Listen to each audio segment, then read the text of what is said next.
Selamat pagi anak-anak ibu semua. Nah, ibu harap kita dalam keadaan sehat semua dan tetap semangat belajar walaupun pada saat ini posisi kita masih daring. Nah, di video kali ini ibu akan menerangkan tentang penghentian aset tetap. Nah, sebelum kita memulai materi, ibu berharap anak-anak ibu berdoa terlebih dahulu supaya pembelajaran kita, hari ini kita diberkati oleh Tuhan dari awal pertengahan sampai akhir. Oke?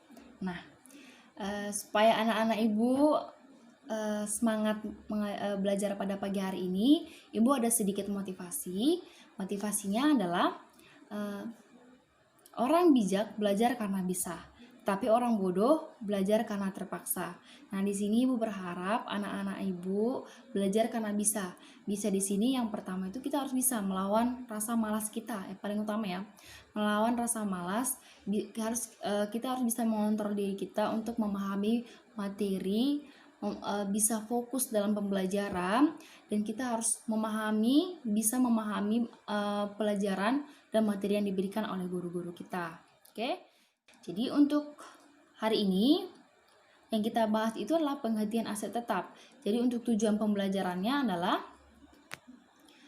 menghitung rugi dan laba dari penghitungan aktiva tetap, baik karena penjualan dan penghentian pemakaian. Yang kedua, menghitung rugi atau laba dari pertukaran aktiva sejenis atau tidak sejenis. Jadi, di penghentian aset tetap ini diputuskan oleh manajemen karena kemungkinan pemakaian aktiva yang tidak produktif lagi. Untuk kemungkinan perusahaan pada transaksi penghentian aktiva ini ada jurnalnya, nanti kita akan bahas jurnalnya. Jadi di penghentian aset tetap ini salah satu contohnya seperti ini ya. Ada 3 golongan, ada 3 jenis dalam penghentian aset tetap, yaitu karena dibuang, dijual, dan terjadi penukaran.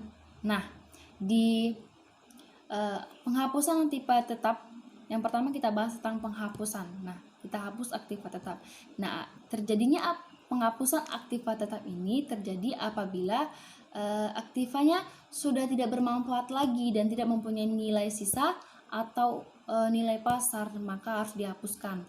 Nah, dalam kondisi ini ada dua contohnya. Yang pertama menghapus peralatan yang sudah disusutkan secara penuh. Berarti di sini umur ekonomis dari suatu barang itu, suatu peralatan itu, suatu aktiva itu sudah habis ya. Jadi yang kedua, menghapus peralatan yang baru disusutkan sebagian ya. Menghapus peralatan yang baru disusutkan sebagian. Jadi di sini berarti di sini belum habis masa manfaatnya ya. Belum habis masa manfaatnya. Supaya kita lebih paham, jurnalnya ada. Jadi untuk misalnya jika sudah habis umur ekonomis, jurnalnya akumulasi pensusutan pada mesin. Jika belum habis umur ekonomisnya, maka jurnalnya adalah akumulasi pensusutan mesin, rugi karena pembuangan pada mesin. Oke, supaya kita langsung paham akan materi kita pada pagi hari ini. Yang pertama itu menghapus peralatan yang sudah disusutkan secara penuh, berarti nggak ada lagi nilai sisa dan umur ekonomisnya, nggak ada lagi nilai pasarnya. Ini contohnya pada tanggal 5 Maret 2010, perusahaan menghapus suatu peralatan, harga perolehannya sebesar 10 juta, telah disusutkan secara penuh dan tidak ada nilai. Ayat jurnalnya adalah, nah kita harus mengerti soalnya, harus kita pahami soalnya. Di sini dijelaskan disusutkan secara penuh dan tidak ada nilai sisa. Berarti jurnal untuk 5 Maret 2010 adalah akumulasi pensusutan peralatan sebesar 10 juta pada peralatan sebesar 10 juta. Oke? Yang selanjutnya, menghapus peralatan yang baru disusutkan sebagian. Contohnya soalnya seperti ini. Pada tanggal 5 Maret 2010, perusahaan menghapus suatu peralatan dengan harga perolehan 10 juta. Saldo akun akumulasi pensusutan pada tanggal 5 Maret adalah 8.200.000. Ayat jurnalnya adalah, yang pertama kali kita cari itu adalah kerugiannya. Kerugian akibat penghapusan peralatan ini. Jadi untuk mencari kerugiannya itu adalah harga perolehan dikurangi dengan akumulasi pensusutan. Harga perolehannya berapa? 10 juta dikurang dengan 8.200.000. 8.200.000 ini adalah akumulasi penyusutan. Nah, hasilnya adalah 1.800.000. Nah, untuk jurnalnya adalah akumulasi penyusutan peralatan sebesar 8.200.000, kerugian atas penghapusan aktiva tetap 1.800.000 pada peralatan sebesar 10 juta. Oke. Selanjutnya kita masuk pada penjualan aktiva tetap. Nah, di penjualan ini terjadi apabila suatu penjualan aktiva terjadi, maka perusahaan itu akan mengalami 3 kondisi, di mana kondisinya itu kemungkinan mengalami pulang pokok, dan yang kedua itu menderita rugi, dan yang ketiga memperoleh keuntungan.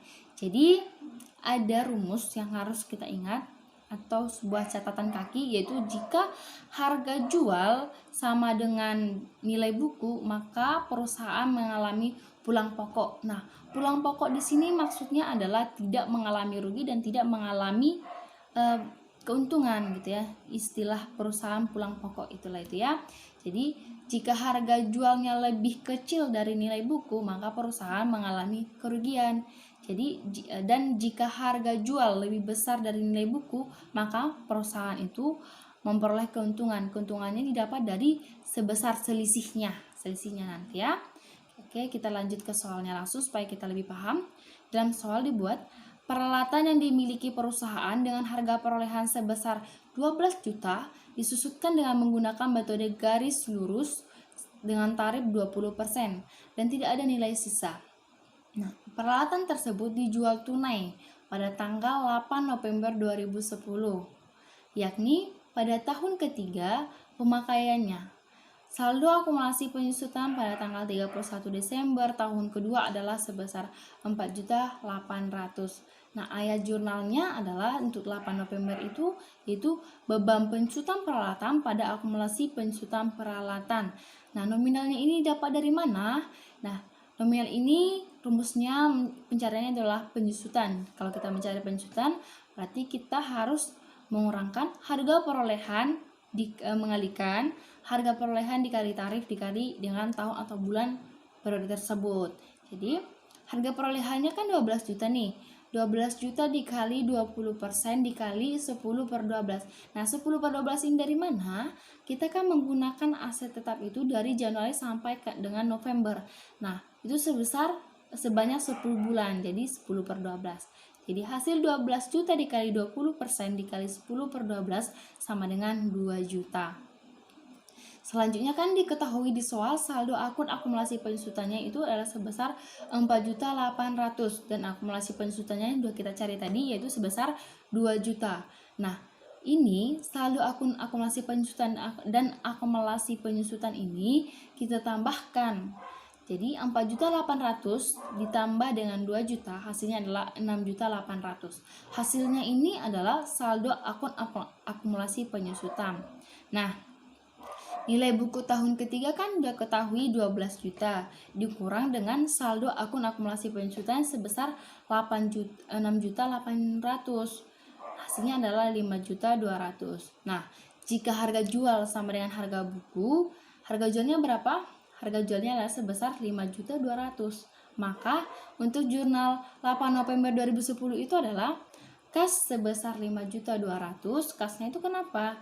5.200.000 karena itu harga jual yang sebenarnya yang akan kita terima. Berarti kas berarti kas 5.200.000, akumulasi penyusutan peralatannya 6.800.000 pada peralatan sebesar 12 juta. Nah, kanan debit dan kreditnya balance kan? Oke. Nah, untuk jika itu tadi kan jika harga perolehan sama harga jual sama dengan harga buku, maka harga jual sama dengan harga buku berarti akan mengalami tidak mengalami kerugian dan tidak mengalami keuntungan. Nah, jika harga jualnya lebih kecil dari harga buku, contohnya seperti ini nih. Harga jualnya sebesar 4 juta, maka jurnalnya adalah 8 November 2010, yaitu kasnya yaitu 4 juta. 4 juta ini dari mana? Karena kan kita jual, berarti kas kita bertambah. Oke. Kas 4 juta, akumulasi penyusutan peralatan 6.800.000. Kerugian atas penjualan yaitu 1.200.000 pada peralatan sebesar 12 juta. Dan jika harga jualnya lebih besar dari harga buku, berarti ini kan mengalami keuntungan nih. Jadi contoh soalnya seperti ini, harga jualnya sebesar 6 juta, maka ayat jurnalnya adalah kas 6 juta, akumulasi penyusutan peralatannya 6.800.000, peralatan 12 juta, pada peralatan 12 juta, dan keuntungan atas penjualan aktiva tetap yaitu sebesar 800.000. Nah, di penukaran aktiva tetap selanjutnya itu yang ketiga adalah penukaran aktiva tetap.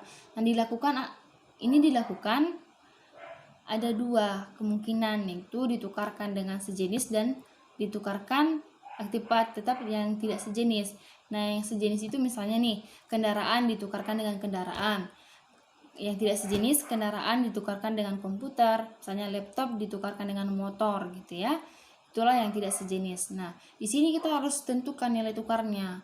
Yang jumlahnya mungkin kan nilai tukar barang tersebut jumlahnya kemungkinan akan lebih besar dan lebih kecil dari nilai bukunya. Oke. Nah, di penukaran aktiva tetap ini ada keuntungan. Keuntungan yang diperoleh itu dalam pertukaran ini apabila nilai tukarnya melebihi nilai buku. Jadi kalau untuk kerugian atas pertukaran aktiva ini dicatat dalam pembukuan perusahaan dalam penyajian laporan keuangan karena kebanyakan pertukaran mempunyai substansi komersial. Oke, kita masuk dalam soal penukaran aktiva tetap. Nah, di dalam soal peralatan A dengan harga perolehan 10 juta tanpa nilai sisa dan saldo akumulasi penyusutan per 31 Desembernya adalah penyusutan per 31 Desember 2010 adalah 6 juta. Pada tanggal 1 Juli 2011 setelah tahun keempat pemakaian ditukar dengan peralatan B yang sejenisnya seharga 12 juta. Nah, peralatan A disusutkan dengan metode garis lurus dengan masa manfaat 5 tahun. Nilai tukar peralatan A adalah 4 juta. Nah, di sini kita disuruh menghitung jumlah yang harus dibayar, nilai bukunya, keuntungan atas penukaran aktiva tetap. Kita lanjut pada perhitungan. Harga perolehan peralatan B atau barang baru kan diketahui 12 juta. Nilai tukar peralatan A atau lama itu sebesar 4 juta. Nah, harga perolehan peralatan dan kita kurangkan dengan nilai tukar peralatan. Jadi 12 juta dikurang 4 juta sama dengan 8 juta. Nah, 8 juta ini adalah jumlah yang harus kita bayar. Nah, harga perolehan peralatan A kan diketahui dalam soal itu sebesar 10 juta. Akumulasi penyusutan yang diketahui dalam soal 31 Desember 2010 itu sebesar 6 juta. Nah, untuk tahun 2011 kan kita menggunakan dari Januari sampai dengan Juli. Jadi ada 6 bulan yang kita gunakan. Jadi 6 dibagi 6 sama dengan 1 juta. Jadi totalnya adalah 7 juta total penyusutan. Nah, harga perolehan peralatan dikurangi dengan akumulasi akan memperoleh nilai buku pada saat pertukaran. Nilai buku pada saat pertukaran itu adalah sebesar 3 juta. Nilai tukar peralatan A diketahui dalam soal adalah sebesar 4 juta. Nilai tukar peralatan B sebesar 3 juta. Nah, nilai tukar peralatan B ini diketahui 3 juta ini kita ambil dari nilai buku pada saat pertukaran. Ini setelah kita ketahui itu, kita dapat mengetahui apakah kita rugi atau untung. Di sini kita mengalami keuntungan atas pertukaran yaitu sebesar 1 juta. Selanjutnya untuk ayat jurnalnya 11 Juli 2011 yaitu akumulasi penyusutan peralatan sebesar 7 juta, peralatan B atau peralatan baru sebesar 12 juta, kerugian atas pertukaran aktiva tetapnya sebesar 500.000, pada peralatan sebesar 10 juta dan kas sebesar 950.000. Nah, penukaran aktiva tetap. Jika terjadi kerugian pertukaran di mana nilai tukar peralatan A adalah 2.500.000, maka jumlah yang dibayar itu kita pertama harus cari dulu harga perolehan peralatan B-nya berapa. Harga perolehan peralatan B itu sebesar 12 juta. Nilai tukar peralatan A atau barang lama yaitu sebesar 2.500.000. Jumlah yang harus dibayar kita jumlahkan harga perolehan peralatan baru dengan kita kurangkan harga perolehan baru dan nilai tukar peralatan A. Jadi jumlah yang harus kita bayar itu sebesar 9.500.000. Maka kerugian atas penukaran itu adalah nilai tukar peralatan A sebesar 2.500.000, nilai tukar peralatan B sebesar 3 juta. Nah, ini kita kurangkan supaya kita dapat mengetahui kerugian atas pertukaran. Jadi 2.500.000 dikurang 3 juta sama dengan 500.000. Nah, untuk jurnalnya pada tanggal 11 Juli 2011, akumulasi penyusutan peralatan sebesar 7 juta, peralatan B atau peralatan baru sebesar 12 juta, pada peralatan A atau peralatan lama sebesar 10 juta, kas sebesar 8 juta, dan keuntungan atas pertukaran aktiva tetap sebesar 1 juta. Baiklah, materi hari ini sampai di sini. Untuk anak-anak ibu, jika masih kurang paham materi hari ini, boleh ditanyakan langsung kepada ibu dan boleh bertanya di Google Classroom kita. Ibu juga berterima kasih buat anak-anak ibu. Terima kasih atas partisipasinya telah mengikuti kelas dengan baik dan mendengarkan video yang ibu buat ini. Selamat pagi semuanya.